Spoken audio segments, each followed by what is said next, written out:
একজন প্রশ্ন করছেন, ছাত্র শিবিরকে মানুষ রাজাকার কেন বলে, ছাত্র শিবিরকে শহীদ কাফেলাও কেন বলা হয়?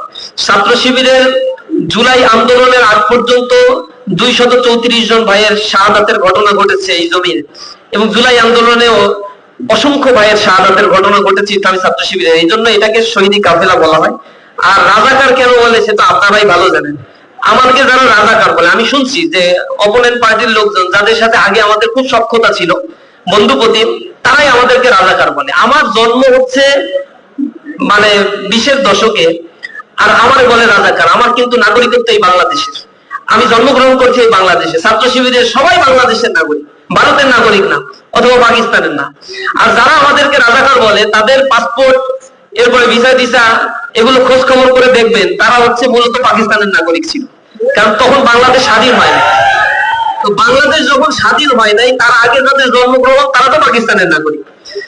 পাকিস্তানের নাগরিকরা আমাদেরকে বলে আমরা নাকি পাকিস্তানি, সহ্য করতে পারে না আমাদেরকে। আমাদেরকে এইটা বলে, এর কারণটা হচ্ছে আমরা দ্বীন ইসলামের কথা বলি, তাদের এই ভাগায় কম পড়ে। আমাদের বন্ধু প্রতিম সংগঠনের সাথে আমরা বললাম একদিন, বলতেছে ঢাকায় পাথর মেরে মানুষকে হত্যা করছে, আপনারা দেখছেন না? এখন আমরা এটা নিয়ে প্রচন্ড পরিমাণে প্রতিক্রিয়া দেখাইছি, আইয়ামে জাহেলিয়াতকে হার মানিয়েছে তোমরা, মিটফোর্ডের সামনে যেভাবে পাথর দিয়ে নিজের দলের শ্রমিক মারো, কিন্তু এইভাবে মারবা কেন?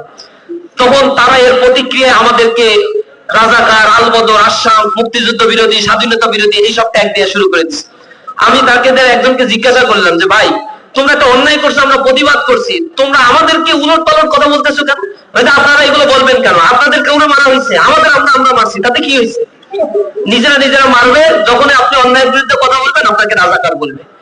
অথচ এদের সাথে কিন্তু দীর্ঘ সময় ধরে আমাদের পথ চলা, তখন আমরা রাজাকার ছিলাম না। তাহলে রাজাকারটা কি জন্য বলে, এটা কি বুঝতে পারতেছেন আপনারা?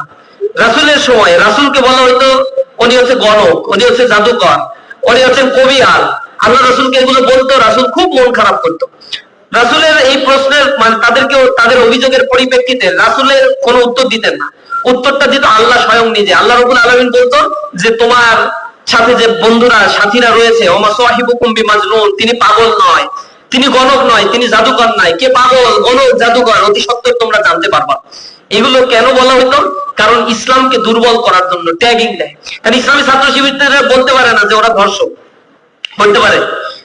জুলাই পরবর্তী এখন পর্যন্ত আমার কাছে 68টা রেকর্ড রয়েছে, যেগুলো পত্রিকায় আসছে, তারা ধর্ষণের ঘটনা ঘটাইছে। নারীরা এই নারী কেলেঙ্কারির অভিযোগগুলো পেশ করছে, এবং এ কারণে অনেকে গ্রেফতার হয়েছে। এরপরে আমার জুলাই পরবর্তী এই পর্যন্ত আমার কাছে রিপোর্ট আছে 169 জনকে হত্যা করছে তারা, নিজ দলের নেতা কর্মী মারামারি কাটাকাটি করে 169 জনকে তারা হত্যা করছে। এই যে হত্যা, ধর্ষণ, চাঁদাবাজির হিসাব আর বলা লাগবে না, এগুলো বাংলাদেশের প্রত্যন্ত অঞ্চলগুলোতে যায়। এগুলো নিয়ে আমরা কথা বলি কেন? এগুলো আমরা কিছুই বলতে পারবো না। অন্যায় হবে চুপচাপ সহ্য করতে হবে, তাদেরকে সাপোর্ট দিয়ে যেতে হবে, তাহলে আমরা ভালো। তখন আমাদের বলবে আমরা দেশপ্রেমিক। দেশপ্রেমিকের সংজ্ঞা হচ্ছে দেশ লুটপাট করে বেনিয়াদের হাতে তুলে দেবে, কোনো কথা বলতে পারবে না, তাহলে তুমি দেশপ্রেমিক। আর যদি দেশের পক্ষে কথা বলো তাহলে তুমি রাজাকার। আওয়ামী লীগ আমাদেরকে রাজাকার বলতো, কিন্তু যখন জনগণের তোপের মুখে পড়ছে তখন হিন্দুস্তানে গিয়ে পলাইছে কেন? ওরা হিন্দুস্তানের দালাল ছিল, এ কারণে দেশপ্রেমিকদের দালাল। এটা হচ্ছে কপাল পোড়া। আমরা তো কোনোদিন আমাদের নেতা কর্মীদেরকে শহীদ করা হয়েছে, আমরা তো পাকিস্তানে গিয়ে পলাই নাই, পাকিস্তানের পাসপোর্টও আমাদের নাই, পাকিস্তানে যাওয়ার প্রয়োজনীয়তা আমরা দেখি না, আমরা দিল্লিতেও যাই না, আমরা বাংলাদেশেই থাকি। এখানে বসে শহীদ হই, এখানে দেশের জন্য কথা বলি, জেল জুলুমের শিকার হই, কিন্তু দেশ ছাড়ি না। আমরা হচ্ছে বাংলাদেশ পন্থী। এটা সহ্য হবে না যাদের, তারা ট্যাগিং এর রাজনীতি করবে। কারণ ইসলামী ছাত্র শিবিরকে শয়তান এটা বলতে অপছন্দ করে, যে এদেরকে বলবো ধর্ষক, এদেরকে বলবো রক কাটে। আমাদের বোনরা এখন আমাদেরকে বলে যে না, আপনাদের প্রোগ্রামে এসে তো আমরা ওরকম কিছু দেখি না। তো শুনছি এগুলা কোথায় রক কাটে, শুনছি এটা চিটাগাং কাটে। চিটাগাং এ এসে একই প্রশ্ন করে, বলেছে শুনছি এটা রাজশাহী কাটে। রাজশাহীতে গিয়েও একই যখন প্রশ্ন করে, আমরা তো এখন বাংলাদেশে সব জায়গায় ঘুরি, সব জায়গায় একই প্রশ্ন করে। একটা মিডিয়া ট্রায়ালের মাধ্যমে এটা তৈরি করছে। এটা কখন তৈরি করছে? এগুলো দিল্লির এজেন্ডা বাস্তবায়ন করে দিল্লি স্টার, আর একটা হচ্ছে প্রথম আলো পত্রিকা। এই দুইটা হচ্ছে একটা এজেন্ডা নিয়ে 13 সালে একটা নিউজ করছে যে ইসলামী ছাত্র শিবিরের রক কাটে, তো এখানে কোনো নাম মেনশন করে নাই। আর বলছে তখন তো আওয়ামী লীগ ক্ষমতায় ছিল, তার ছাত্র শিবিরের সাথে কি তাদের এত সখ্যতা যে আমাদের একজন রক্ষার আর আমাদের কাউকে গ্রেফতার করে নাই, জেলে নেয় নাই, একটা রায়ও দিল না বাংলাদেশে 15 বছর ক্ষমতায় থাইকা। ছাত্র শিবিরের সাথে কি তাদের এত মজা মাস্তি ছিল নাকি? ছাত্র শিবিরকে তো দেখতেই পারতো না। আমাদের তো শহীদ করছে কাতারে কাতারে। আপনারা দেখছেন গুম কমিশনের রিপোর্টে, সেখানে একটা ছাত্র সংগঠনের তালিকা আসছে।